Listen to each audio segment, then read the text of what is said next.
1000 yıl süreceği iddiası da gösteriyor ki 28 Şubat'ın arkasındaki küresel akıl Türkiye'de bir daha millet iradesinin küresel emperyal sisteme rağmen tecelli etme ihtimali ortadan kaldıracak köklü bir toplum ve sistem mühendisliğidir.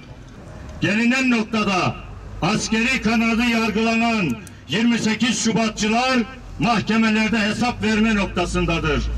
Buna karşın 28 Şubat'ın sivil kanadı da mutlaka yargılanmalı ve hesap vermelidir. Milletin tepesine çöreklenmiş vesayetin bir daha hortlamaması, küresel emperyal odakların tezgahları olan 28 Şubatların, 15 Temmuzların bir daha yaşanmaması ve devletin demokratik dönüşümü için darbecilerle de, darbe düzeniyle de bütün yönleriyle hesaplaşılmalıdır diyorum. Tekrar katılımlarınızdan dolayı teşekkür ediyorum. Üzerinden 21 yılın geçtiği 28 Şubat postmodern darbe döneminin mağdurlarından olan İmam Hatip liseleri, meslek liseleri, Kur'an kursları ve kamu kurumlarında görevliler ile başörtü yasağı mağdurlarının bir kısmı ve yaş mağdurları 2002 yılından sonraki dönemde yapılan iyileştirmelerle bir nefes aldılar.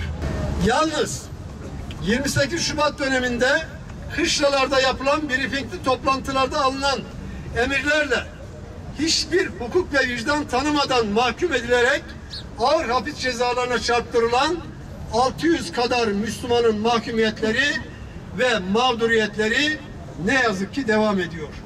28 Şubat'ın unutulan mahpuslarının özgürlüklerine kavuşturmasının zamanı çoktan geldi ve geçti bile.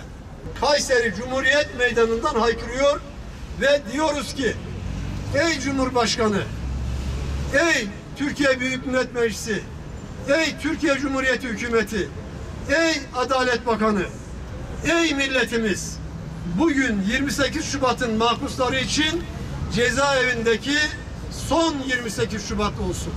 Amin. Dönemin tüm mazlumlar haklarını alıncaya kadar, tüm darbecilerden hesap soruluncaya kadar haykırışımız devam etsin.